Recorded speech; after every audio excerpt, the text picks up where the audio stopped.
Bonjour à tous et à toutes. Aujourd'hui, on parle d'un arrêt de la Cour de cassation qui répond à cette question. Un salarié peut-il exercer son droit de retrait alors qu'il n'est pas encore physiquement exposé, mais qu'il pense qu'il le sera à très brève échéance, par exemple au moment de sa reprise?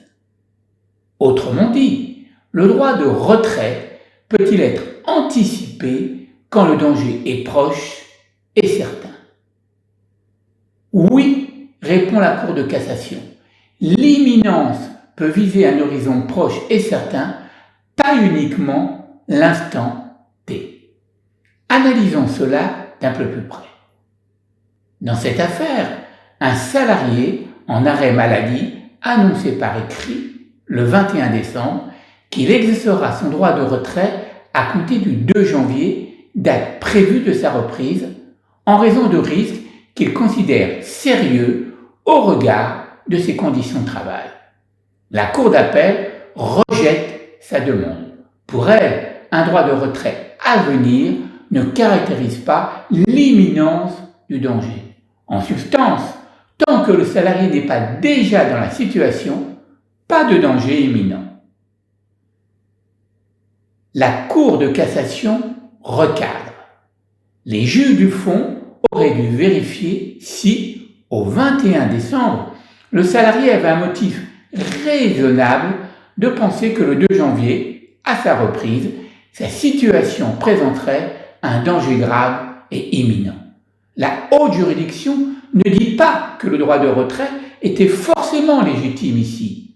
Ce que la haute juridiction impose, c'est une méthode d'analyse. Il faut se demander si, au jour où le salarié annonce ce retrait, il avait un motif raisonnable de penser que le jour de sa reprise, il serait exposé à un danger grave et imminent. Autrement dit, l'imminence ne se réduit pas à être déjà dans la machine, elle peut viser un horizon très proche et certain. Si la date d'exposition est connue et proche, l'anticipation peut être légitime. Comprenons-nous bien, le droit de retrait, ce n'est pas une boule de cristal, mais prévoir un danger prévisible et proche, ce n'est pas de la voyance, c'est de la prévention.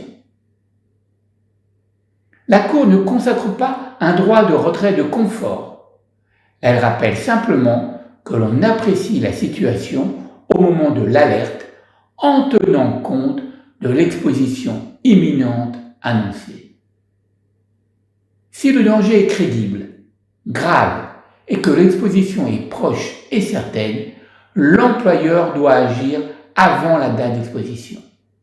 Si le danger n'est pas caractérisé, il peut évidemment le contester, mais sur la base d'éléments objectifs et actuels.